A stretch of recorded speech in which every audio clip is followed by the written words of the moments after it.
Discuss ചെയ്യാൻ പോകുന്നത് permutations and കോമ്പിനേഷൻസിനെ കുറിച്ചാണ്. +1 മാത്സിലെ പെർമ്യൂട്ടേഷൻസ് ആൻഡ് കോമ്പിനേഷൻസ്. ഇതിൽ ആദ്യം പറയുന്ന കാര്യം ഫണ്ടമെന്റൽ പ്രിൻസിപ്പിൾ ഓഫ് കൗണ്ടിങ് ആണ്. Fundamental principle of counting.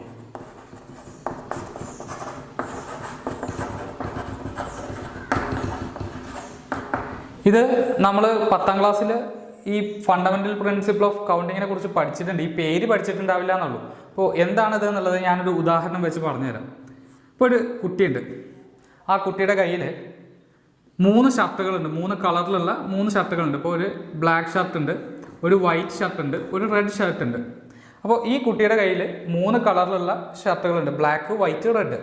ഇനി ഈ കുട്ടിയുടെ കയ്യിൽ ആകെ ഒരു നിറത്തിലുള്ള പാൻറ്റേ ഉള്ളൂ. ഒരു നിറത്തിലുള്ള പാൻറ്റേ ഉള്ളൂ. ആ പാൻറ്റാണ് റെഡ് കളറിലുള്ള ഒരു പാൻറ്റ് മാത്രമേ ഉള്ളൂ. അങ്ങനെയാണെങ്കിൽ എത്ര രീതിയിൽ ഈ കുട്ടിക്ക് ഷർട്ടും പാൻറ്റും ധരിക്കാൻ കഴിയും? അപ്പോൾ അവിടെ നോക്കുക. ഈ കുട്ടിയുടെ കയ്യിൽ ബ്ലാക്ക്, വൈറ്റ്, റെഡ് കളറിലുള്ള ഷർട്ട് ഉണ്ട്, റെഡ് കളറിലുള്ള പാൻറ് ഉണ്ട്. അപ്പോൾ ഈ കുട്ടിക്ക് ബ്ലാക്കും റെഡും ഷർട്ടും പാൻറ്റും, ബ്ലാക്ക് ഷർട്ടും റെഡ് പാൻറ്റും ഒരു കോമ്പിനേഷനാണ്. അടുത്തത് എങ്ങനെ വരാം? വൈറ്റും റെഡും വെച്ചിട്ട് ധരിക്കാം. അതായത് വൈറ്റ് ഷർട്ടും ധരിക്കാം, റെഡ് പാൻറ്റും ധരിക്കാം. ഇനി അടുത്തത് എങ്ങനെ വരാം? റെഡും വരാം. അതായത് റെഡ് ഷർട്ടും ധരിക്കാം, റെഡ് പാൻറ്റും ധരിക്കാം.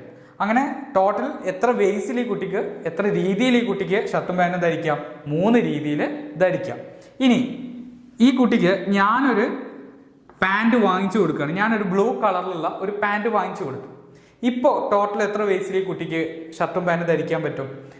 ബ്ലാക്കും റെഡും, വൈറ്റും റെഡും, റെഡ് വെച്ചുള്ള 3 വയസ്സായി. ഇനി ഞാൻ വാങ്ങിച്ചു കൊടുത്ത ബ്ലൂ പാൻറ് ധരിച്ചിട്ട് 3 കോമ്പിനേഷൻസും കൂടി കിട്ടും. അപ്പോൾ 3 രീതിയിലും കൂടി ആവാം.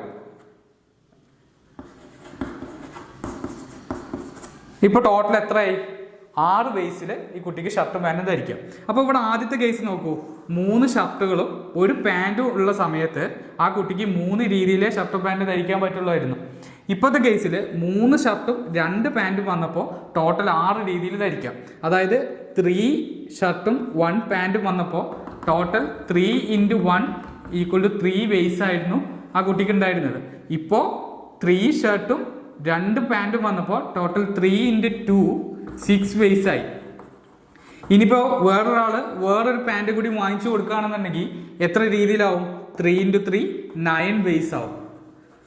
ഇതാണ് ഫണ്ടമെന്റൽ പ്രിൻസിപ്പിൾ ഓഫ് കൗണ്ടിങ്. അതായത് ഒരു കാര്യം നമുക്ക് m രീതിയിൽ ചെയ്യാമെങ്കിൽ വേറൊരു കാര്യം n രീതിയിലും ചെയ്യാം എങ്കിൽ ആ 2 കാര്യം കൂടി ഒരുമിച്ച് m × n രീതിയിൽ ചെയ്യാം. ഇവിടെ ഷർട്ട് നമുക്ക് 3 രീതിയിൽ ഇടാം. പാൻറ്, ഒരു പാൻറ് ഉള്ളപ്പോൾ ഒറ്റ രീതിയിലേ ഒരു പാൻറ് ഇടാൻ പറ്റുള്ളൂ. അപ്പോൾ ടോട്ടൽ 3 × 1 3 വേസ് ആണ്. ഇനി ഷർട്ട് 3 രീതിയിൽ, പാൻറ് 2 രീതിയിലാവുമ്പോൾ ഷർട്ടും പാൻറ്റും കൂടി എത്ര രീതിയിൽ ധരിക്കാൻ പറ്റും? 6 രീതിയിൽ ധരിക്കാൻ പറ്റും. ഇനി അതേപോലെ ഷർട്ട് 3 രീതിയിലും പാൻറ് 3 രീതിയിലാവുമ്പോൾ ടോട്ടൽ നമ്പർ ഓഫ് വേസ് എത്രയാവും? 3 × 3 9 ആവും. ഇതാണ് ഫണ്ടമെന്റൽ പ്രിൻസിപ്പിൾ ഓഫ് കൗണ്ടിങ്. നമുക്ക് എന്താണ് ഫാക്ടോറിയൽ എന്ന് നോക്കാം. എന്താണ് ഫാക്ടോറിയൽ? ഫാക്ടോറിയൽ എന്ന് പറഞ്ഞാൽ n ഫാക്ടോറിയൽ എന്ന് പറഞ്ഞു കഴിഞ്ഞാൽ n × n - 1 × n - 2 എക്സെട്ര × 1 വരെ. അതായത് 1 to n, 1 മുതൽ n വരെയുള്ള നാച്ചുറൽ നമ്പേഴ്സിന്റെ പ്രൊഡക്റ്റ്, നാച്ചുറൽ നമ്പേഴ്സ് മൾട്ടിപ്ലൈ ചെയ്താൽ കിട്ടുന്ന ആ വാല്യൂവിനെയാണ് ഫാക്ടോറിയൽ എന്ന് പറയുന്നത്. അപ്പോൾ n ഫാക്ടോറിയൽ എന്ന് പറഞ്ഞാൽ 1 to n നാച്ചുറൽ നമ്പേഴ്സിന്റെ പ്രൊഡക്റ്റിനെയാണ് n ഫാക്ടോറിയൽ എന്ന് പറയുന്നത്. അപ്പോൾ ഇതിൽ നമുക്ക് അറിഞ്ഞിരിക്കേണ്ട കുറച്ച് കാര്യങ്ങൾ. 0 ഫാക്ടോറിയൽ എന്ന് പറഞ്ഞാൽ അത് 1 ആണ്. ഇനി 1 ഫാക്ടോറിയൽ എന്ന് പറഞ്ഞു കഴിഞ്ഞാൽ എന്താ? അത് 1 ആണ്. 2 ഫാക്ടോറിയൽ എന്ന് പറഞ്ഞാൽ 1 × 2 2 വരും. 3 ഫാക്ടോറിയൽ ആണെങ്കിൽ 1 × 2 × 3 എത്ര വരും? 6 വരും. 4 ഫാക്ടോറിയൽ ആണെങ്കിൽ 1 × 2 × 3 × 4 എത്ര വരും? 24 വരും. 5 ഫാക്ടോറിയൽ ആണെങ്കിൽ 1 × 2 × 3 × 4 × 5 120 വരും. And so on. ഇങ്ങനെ കണ്ടിന്യൂ ചെയ്തു പോകും. അപ്പോൾ ഇതാണ് ഫാക്ടോറിയൽസ് എന്ന് പറഞ്ഞു കഴിഞ്ഞാൽ. ഇവിടെ ഈ ഫാക്ടോറിയലുമായി ബന്ധപ്പെട്ട് നമുക്ക് എപ്പോഴും പരീക്ഷയ്ക്ക് ചോദിക്കുന്ന ഒരു ചോദ്യം ഇതാണ്: 1/6 factorial plus 1/7 factorial = x/8 factorial. ഇത്തരത്തിലുള്ള ചോദ്യങ്ങൾ ഫാക്ടോറിയൽ എന്ന ഭാഗത്ത് നിന്ന് ചോദിക്കാറുണ്ട്. അപ്പോൾ അതെങ്ങനെ കാണേണ്ടതെന്ന് നമുക്ക് ചോദ്യം ഡിസ്കസ് ചെയ്യുന്ന സമയത്ത് പറയാം. അടുത്ത് നമ്മൾ പറയാൻ പോകുന്നത് എന്താണ് പെർമ്യൂട്ടേഷൻ എന്നാണ്. പെർമ്യൂട്ടേഷൻ എന്ന് പറഞ്ഞു കഴിഞ്ഞാൽ നമുക്കറിയാം അറേഞ്ച്മെന്റ്സിനെയാണ് പെർമ്യൂട്ടേഷൻ എന്ന് പറയുന്നത്.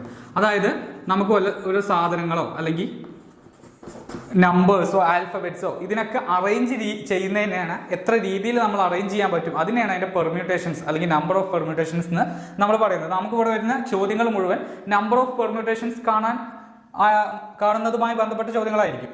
അപ്പോൾ പെർമ്യൂട്ടേഷൻസിൽ നമ്മൾ അറിഞ്ഞിരിക്കേണ്ട കാര്യം പെർമ്യൂട്ടേഷൻ്റെ ഫോർമുലയാണ്.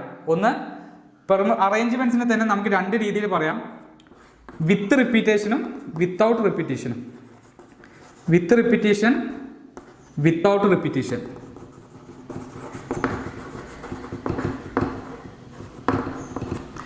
ഇവിടെ വിത്ത് റിപ്പീറ്റേഷൻ എന്ന് പറഞ്ഞു കഴിഞ്ഞാൽ ഇപ്പോൾ നമുക്കൊരു ഉദാഹരണം പറയാം. 1 2 3 4 5 5 നമ്പേഴ്സ് ഉണ്ട്. ഈ 5 നമ്പേഴ്സ് ഉപയോഗിച്ച് എനിക്കൊരു 3 ഡിജിറ്റ് നമ്പർ ഉണ്ടാക്കണം. അങ്ങനെയാണെങ്കിൽ എത്ര 3 ഡിജിറ്റ് നമ്പർ എനിക്ക് ഉണ്ടാക്കാൻ കഴിയുമെന്നാണ് ചോദ്യം. അപ്പോൾ ഇവിടെ വിത്ത് റിപ്പീറ്റേഷൻ എന്ന് പറഞ്ഞു കഴിഞ്ഞാൽ ഈ 3 ഡിജിറ്റ്സും റിപ്പീറ്റ് ചെയ്ത് വരാം. അതായത് 1 മുതൽ 5 വരെയുള്ള സംഖ്യകൾ ഈ 3 സ്ഥലത്തും വരാം. ഇപ്പോൾ 5 5 5 ഇവിടെ 5 3 പ്രാവശ്യം റിപ്പീറ്റ് ചെയ്ത് വന്നിട്ടുണ്ട്. അല്ലെങ്കിൽ ഇപ്പോൾ 2 5 5 ഇവിടെ 5 2 പ്രാവശ്യം റിപ്പീറ്റ് ചെയ്ത് വന്നിട്ടുണ്ട്. ഇത്തരം കേസ് അലോവബിൾ ആയതാണ് വിത്ത് റിപ്പീറ്റേഷൻ എന്ന് പറയുന്നത്. എന്നാൽ വിത്തൗട്ട് റിപ്പീറ്റേഷൻ എന്ന് പറഞ്ഞു കഴിഞ്ഞാൽ ഈ 5 ഡിജിറ്റ്സിൽ ഒരിക്കൽ ഒരു 5 വന്നു കഴിഞ്ഞാൽ പിന്നെ വേറെ വരാൻ പാടില്ല. ഒരിക്കൽ ഒരു 3 വന്നു കഴിഞ്ഞാൽ പിന്നെ വേറൊരു പ്ലേസിലും 3 വരാൻ പാടില്ല. അങ്ങനത്തെ കേസിനെയാണ് നമ്മൾ എന്ത് പറയുന്നത്, വിത്തൗട്ട് റിപ്പീറ്റേഷൻ എന്ന് പറയുന്നത്. ഇനി വിത്ത് റിപ്പീറ്റേഷൻ ആണെങ്കിൽ നമ്പർ ഓഫ് പെർമ്യൂട്ടേഷൻസിന്റെ എണ്ണം കാണാൻ നമുക്കൊരു ഫോർമുല ഉണ്ട്, n raised to r. n raised to r. ഇനി വിത്തൗട്ട് റിപ്പീറ്റേഷൻ ആണെങ്കിൽ, റിപ്പീറ്റേഷൻ അലൗഡ് അല്ലെങ്കിൽ നമ്പർ ഓഫ് പെർമ്യൂട്ടേഷൻ കാണാനുള്ള ഫോർമുലയാണ് NPR. NPR.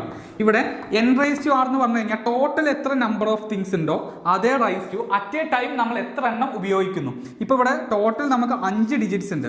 അത് വെച്ചിട്ട് നമുക്ക് ഉണ്ടാക്കേണ്ട ഡിജിറ്റ്സ് 3 എണ്ണമാണ്. അതായത് അറ്റ് എ ടൈം നമ്മൾ എടുക്കുന്ന ഡിജിറ്റ്സ് 3 ആണ്. അപ്പോൾ ഇവിടെ n എന്ന് പറഞ്ഞാൽ 5 ആണ്, r എന്ന് പറഞ്ഞാൽ 3 ആണ്. അപ്പോൾ വിത്ത് റിപ്പീറ്റേഷൻ ആണെങ്കിൽ ഇവിടുത്തെ നമ്പർ ഓഫ് പെർമ്യൂട്ടേഷൻസ് എത്ര ആയിരിക്കും, 5 cube which is equal to 125. ഇനി വിത്തൗട്ട് റിപ്പീറ്റേഷൻ ആണെങ്കിൽ ഇവിടെ ഫോർമുല NPR ആണ്. ഇവിടെ n ഉം r നേരത്തെ പറഞ്ഞ പോലെ തന്നെയാണ്. n എന്ന് പറഞ്ഞാൽ 5 ആയിരിക്കും, r എന്ന് പറഞ്ഞാൽ അറ്റ് എ ടൈം നമ്മൾ എത്ര എണ്ണം എടുക്കേണ്ടത്, ഇവിടെ 3 എണ്ണമാണ്. അപ്പോൾ എത്ര വരും, 5p3 എന്ന് വരും. ഇനി NPRന് നമുക്കൊരു ഫോർമുല ഉണ്ട്, NPR എന്താണ്, n factorial divided by n minus r factorial. n factorial divided by n minus r factorial. അപ്പോൾ നമ്മൾ NPRന്റെ ഫോർമുല എന്താന്ന് പറഞ്ഞു. NPR എന്ന് പറഞ്ഞു കഴിഞ്ഞാൽ n factorial by n minus r factorial ആണ്. ഇവിടെ NP1 എന്താന്ന് നോക്കാം. NP1 എന്ന് പറഞ്ഞു കഴിഞ്ഞാൽ എന്താ വരിക, n factorial by n minus 1 factorial ആണ്. നമുക്കറിയാം n ഫാക്ടോറിയൽ എന്ന് പറഞ്ഞാൽ n into n minus 1 into n minus 2 into etcetera അങ്ങനെ പോകും. അല്ലെങ്കിൽ നമുക്ക് എങ്ങനെ പറയാം, n into n minus 1 factorial എന്ന് പറയാം. അപ്പോൾ ഇവിടെ n into n minus 1 factorial എന്ന് കൊടുക്കുമ്പോൾ താഴെ ഒരു n മൈനസ് 1 ഫാക്ടോറിയൽ ഉണ്ട്. ഇത് രണ്ടും ക്യാൻസൽ ആവും, ബാക്കി എന്ത് വരും, n വരും. അപ്പോൾ ഓർത്തു വെക്കുക, NP1 എന്ന് പറഞ്ഞു കഴിഞ്ഞാൽ എന്താണ്, n ആണ്. ഇനി NPn എന്ന് പറഞ്ഞു കഴിഞ്ഞാൽ എന്താണെന്ന് നോക്കാം. NPn എന്ന് പറഞ്ഞു കഴിഞ്ഞാൽ n factorial by n minus n factorial, അഥവാ n factorial by n minus n 0 factorial which is equal to 0 factorial 1 ആണ്. അപ്പോൾ n ഫാക്ടോറിയൽ ബൈ 1 അഥവാ എന്ത് വരും, n ഫാക്ടോറിയൽ തന്നെ വരും. നമ്മൾ പെർമ്യൂട്ടേഷൻസ്, നമ്പർ ഓഫ് പെർമ്യൂട്ടേഷൻസ് കാണാനുള്ള ഫോർമുലകളെ കുറിച്ച് നേരത്തെ പറഞ്ഞു. അപ്പോൾ 2 ടൈപ്പ് ഒബ്ജക്ട്സ് നമ്മൾ പറയുന്നുണ്ട്, ഡിസ്റ്റിങ്ക്റ്റും നോൺ ഡിസ്റ്റിങ്ക്റ്റും. ഡിസ്റ്റിങ്ക്റ്റ് എന്ന് പറഞ്ഞു കഴിഞ്ഞാൽ അതിലെ എല്ലാ എലമെന്റ്സ് അല്ലെങ്കിൽ ആ ഒബ്ജക്ട്സിലെ എല്ലാ ആളുകളും സെപ്പറേറ്റ് ആയിരിക്കും. ഒരേപോലത്തെ 2 ആളുകൾ ആ ഒബ്ജക്ട്സിൽ വരുന്നില്ലെങ്കിൽ അതിനെ നമ്മൾ ഡിസ്റ്റിങ്ക്റ്റ് എന്ന് പറയും. ഇപ്പോൾ ഒരു എക്സാമ്പിൾ പറയുകയാണെങ്കിൽ ഇപ്പോൾ നമ്മളൊരു മദർ എന്നുള്ള ലെറ്റർ പറയാം, മദർ എന്നുള്ള വേർഡ് പറയാം. ഈ മദർ എന്ന് പറഞ്ഞ വേർഡിൽ എല്ലാ വേർഡ്സും നോക്കൂ, അത് ഡിസ്റ്റിങ്ക്റ്റ് ആണ്, ഓരോ വേർഡ്സും ഡിസ്റ്റിങ്ക്റ്റ് ആണ്. അപ്പോൾ ഇതിനെ ഡിസ്റ്റിങ്ക്റ്റ് ഒബ്ജക്ട്സ് എന്ന് പറയും. അപ്പോൾ ഇതിൽ നമ്മൾ നമ്പർ ഓഫ് പെർമ്യൂട്ടേഷൻസ് നേരത്തെ പറഞ്ഞ പോലെ 2 കേസാണ്. റെപ്പിറ്റേഷൻ അലൗഡ് ആണെങ്കിൽ, വിത്ത് റെപ്പിറ്റേഷൻ ആണെങ്കിൽ n raised to r ഉം, വിത്തൗട്ട് ആണെങ്കിൽ NPR ഉം. ഈ 2 ഫോർമുല ഉപയോഗിച്ച് ഇതിലെല്ലാ ചോദ്യങ്ങളും നമുക്ക് പറയാൻ പറ്റും. ഇനി നോൺ ഡിസ്റ്റിങ്ക്റ്റ് ആണെങ്കിൽ, ഡിസ്റ്റിങ്ക്റ്റ് അല്ലാത്തതാണെങ്കിൽ ഇവിടെ ഇപ്പോൾ നമ്മൾ എക്സാമ്പിൾ പറയുകയാണെങ്കിൽ അസാസിൻ, ഇവിടെ നോക്ക് 2A വരുന്നുണ്ട്, 4S വരുന്നുണ്ട്. അപ്പോൾ അത്തരത്തിൽ വേർഡ്സ്, ലെറ്റേഴ്സ് വീണ്ടും വീണ്ടും വരുന്നുണ്ടെങ്കിൽ അത്തരത്തിൽ വരുന്നതിനാണ് നമ്മൾ എന്ത് പറയുക, ഡിസ്റ്റിങ്ക്റ്റ് അല്ലാത്തത്, നോൺ ഡിസ്റ്റിങ്ക്റ്റ് എന്ന് പറയാം.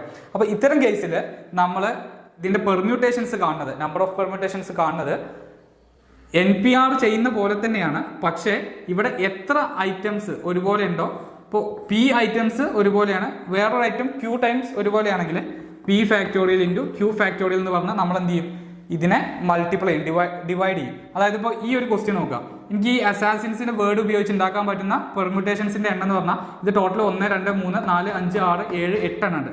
അപ്പോൾ 8p ഇപ്പൊ ഞാൻ ഉണ്ടാക്കാൻ പറ്റുന്ന 4 ലെറ്റർ വേർഡ് ആണ് ചോദിച്ചത്. 4 ലെറ്റർ വേർഡ് ആണെങ്കിൽ 8p4 എന്ന് എനിക്ക് പറയാം, ഡിവൈഡഡ് ബൈ ഇതിൽ കോമൺ ആയിട്ട് ആരൊക്കെ ഉണ്ട്, 4s ഉണ്ട്, 2a ഉണ്ട്. അപ്പൊ എനിക്ക് എന്ത് പറയാം, 4 ഫാക്ടോറിയൽ ഇൻറ്റു 2 ഫാക്ടോറിയൽ എന്ന് പറയും.